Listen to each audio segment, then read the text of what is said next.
We're back. Man, it's been a long time, bro. I'm telling you, man. Knock the F Out podcast number 43. Man, I don't think we've done one of these, man, since the Wilder Fury 2, you know, so we might be a little rusty, but we're going to keep on treading along as the show goes on, man. I'm Chuck P. C-Ville's finest, and I'm here with the man.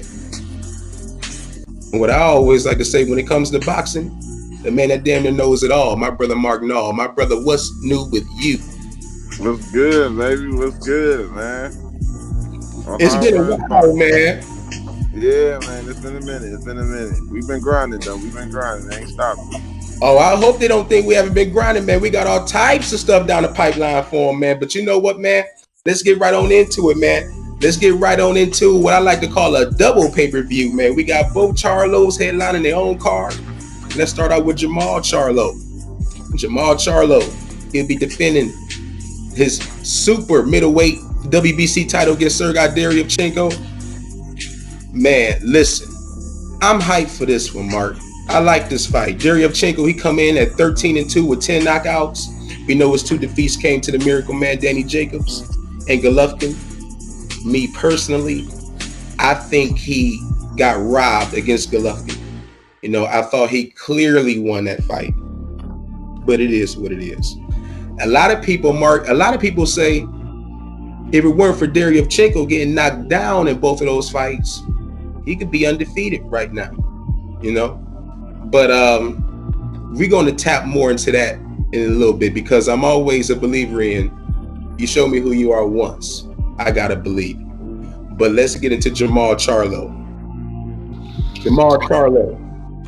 He comes in with an undefeated record of 30-0 with 22 knockouts. And Mark, I think it's safe to say that on paper, this is probably Jermall's best opponent since J-Rock, right? Yeah, you can say that. I think, yeah, I can say that. That would be his best. You know, he fought some decent guys in middleweight, but not to the level of J-Rock when it comes to skill wise. So yes, I agree with you. It will probably be on paper. This will probably be the better win. You know, in the middleweight. So yeah, I can definitely agree with you on that. Yeah, I think this is going to be a test for Jermall, man.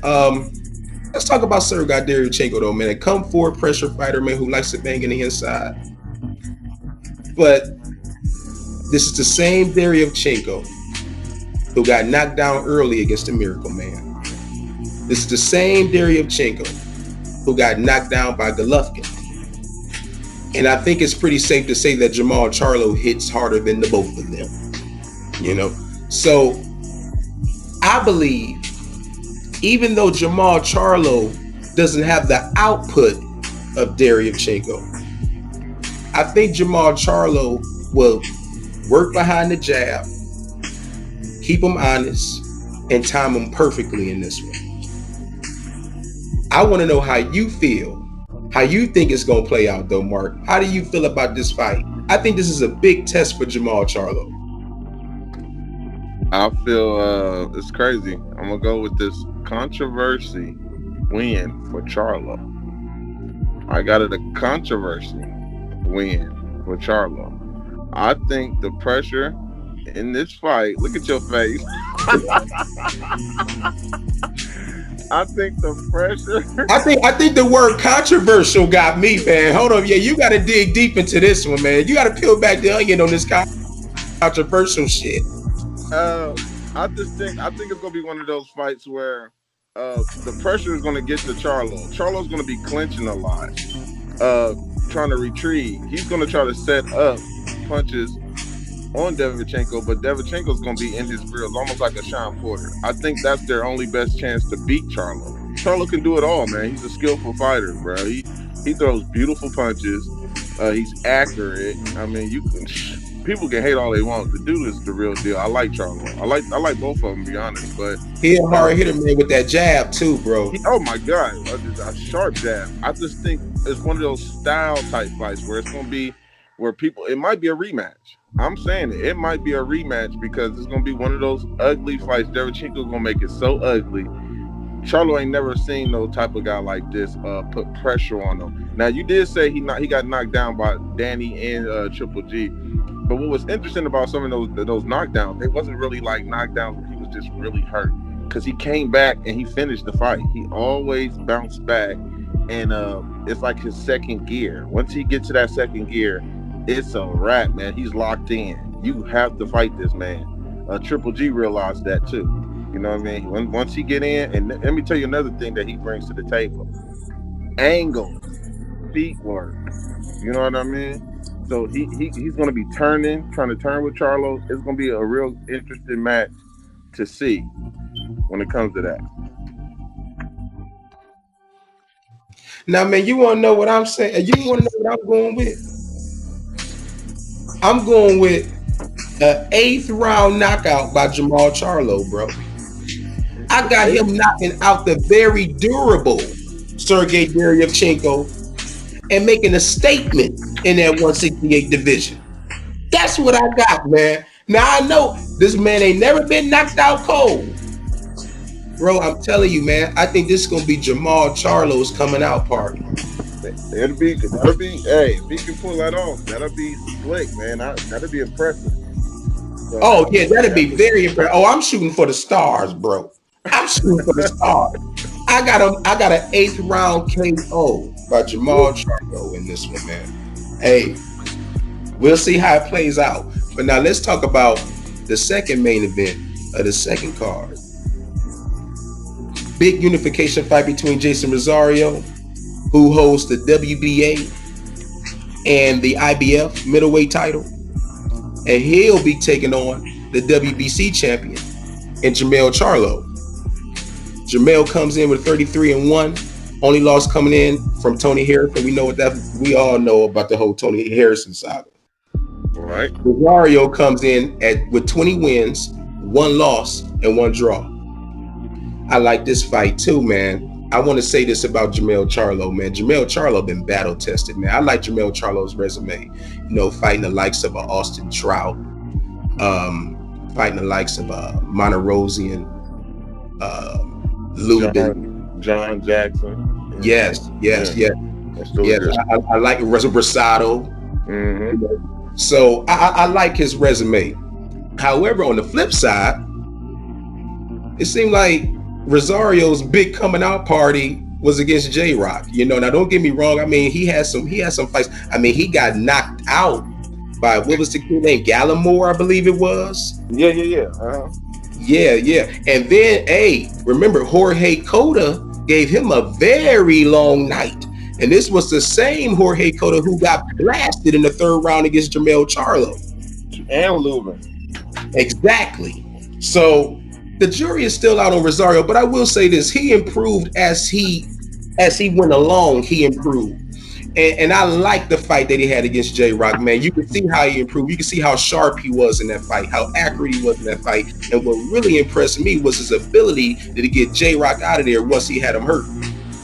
The thing is about Jason Rosario, though, man, I don't think he's at his best on his back foot. I think Jermell Charlo's reach advantage and his athleticism and his way to move off of the jab, I think it will make for a long night for Rosario, man. That's my key to victory for Jermell. Don't be a headhunter, man. Go ahead and do what you did back in the day, like back in the Monterosian days and the Rosado days. Work off the jab. You know what I'm saying? I think if he can do that, man, and let the knockout come to him, I think I'm looking at a 10th round knockout for Jermell, man. What do you think about it? You got them guys just knocking out everything on pay-per-view tonight. This weekend. I do, man. I do. I think the Charlos, this gonna be their night, bro. They about to turn up. I think pressure. I think when Charlo fought Harris in the first fight, you remember that fight. Some people felt like Charlo still won that fight. He has problem with boxers, man. Guys who can move and box. I don't think Rosario can box as good, but I would like to see him try that in this fight. He likes fighting on the inside, but that's Charlo's love. Charlo loves to mix it up.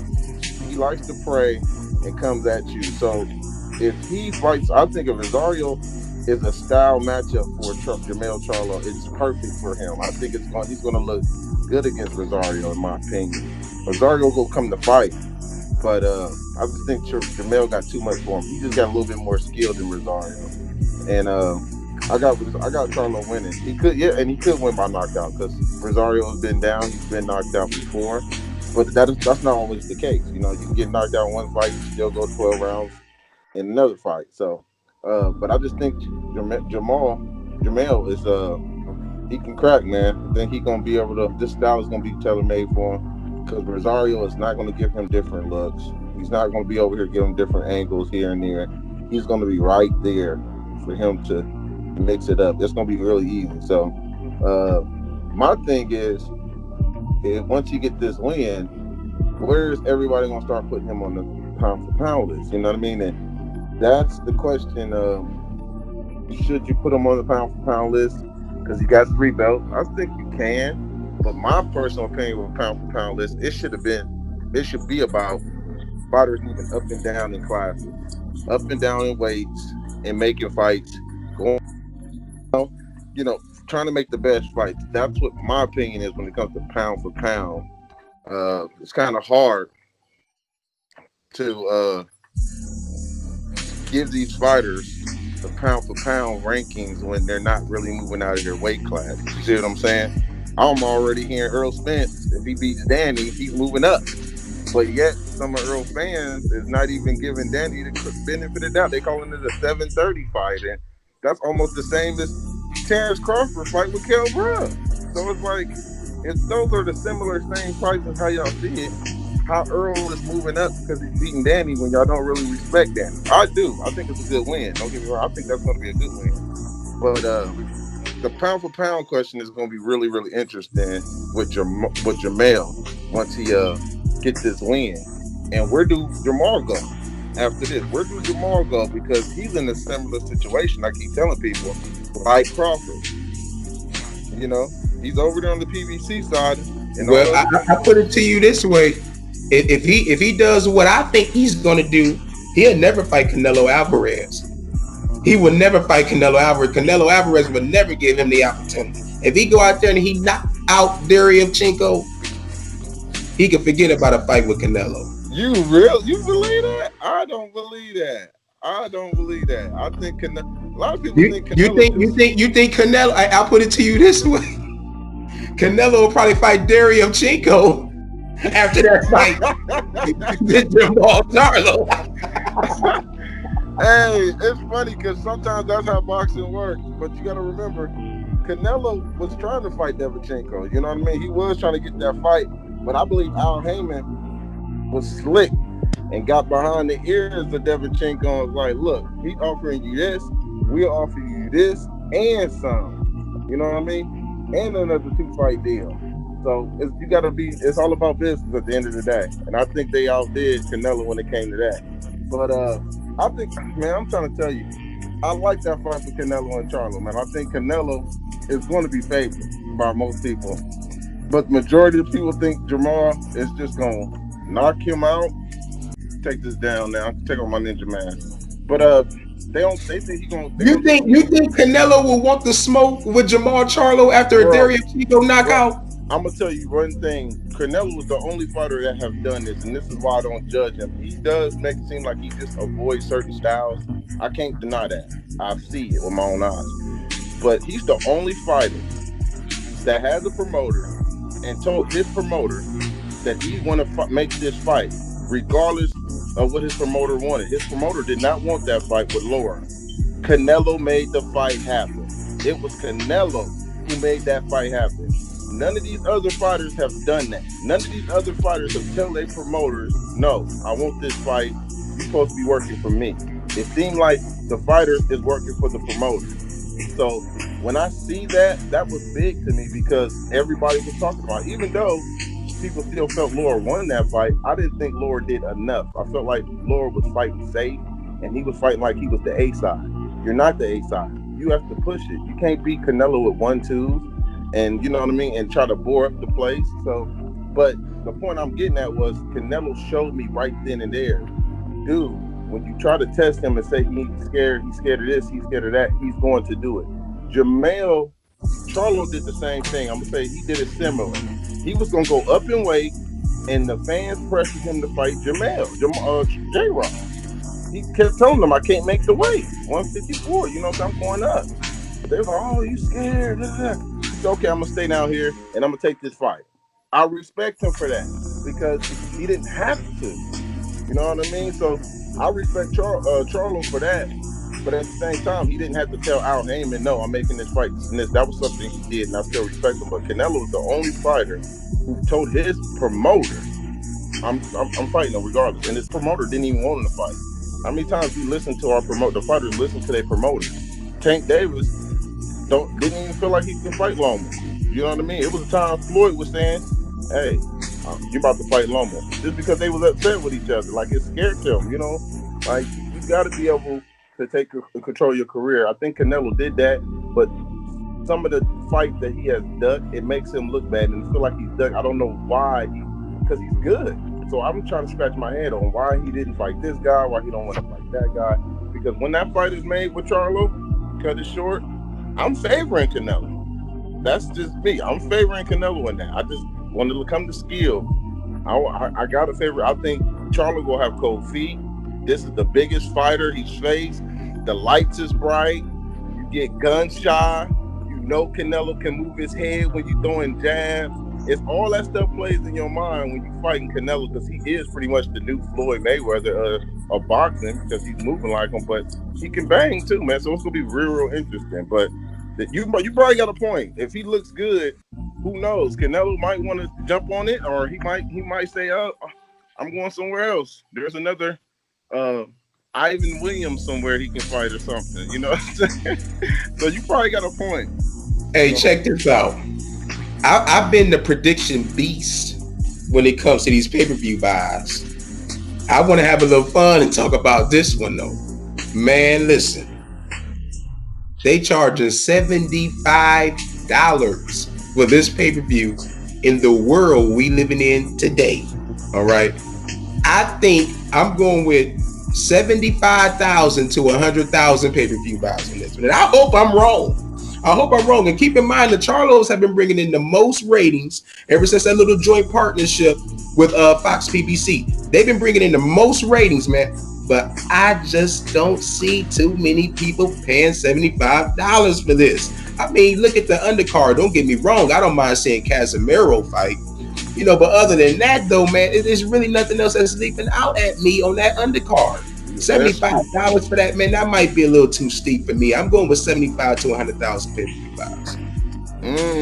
I you know what? You've been oof, man, I can't go against that. I can't go against anything you just said right there. That's even if I'm trying to be optimistic, I can't, man. Listen, I'm just thinking about like, wow, that is a lot, man. I think the undercard, I think if they would at least put Robert Easter on there and Rasheed Warren, a lot of the guys that a lot of people are familiar with, to make it interesting too. You know what I mean? You put a Regis Prograde and Robert Easter there. They both at 140. Put Regis Prograde and Robert Easter. When we talked last week, you made a damn good point. They should have had the Lubin Goucher card. Well, look at how that fight was, though. Jesus Christ. I don't know if right.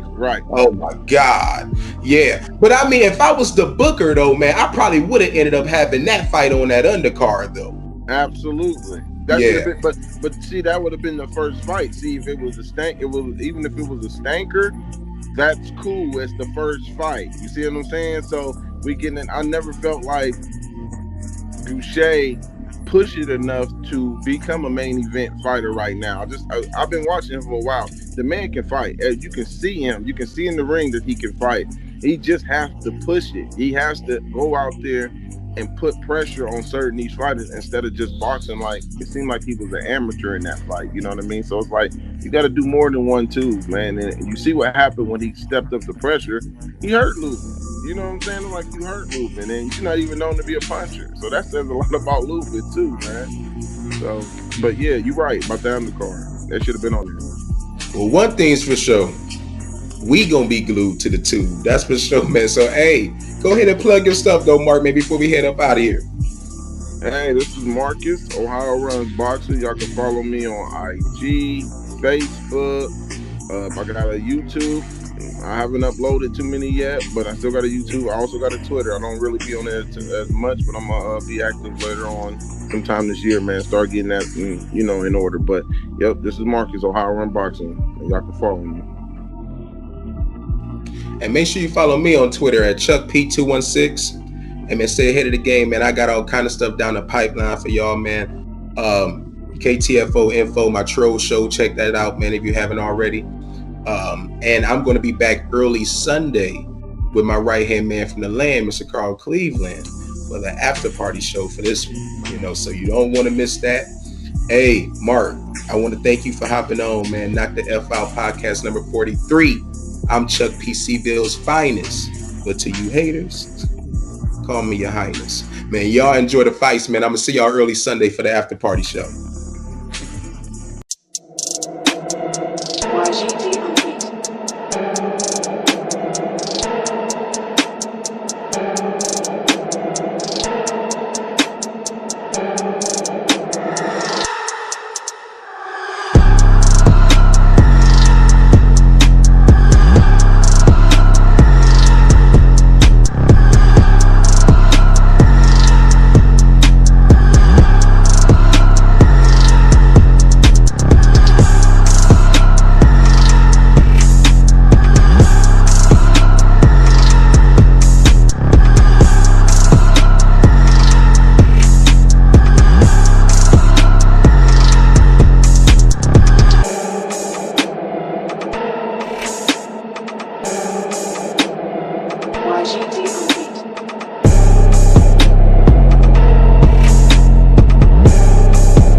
watching TV.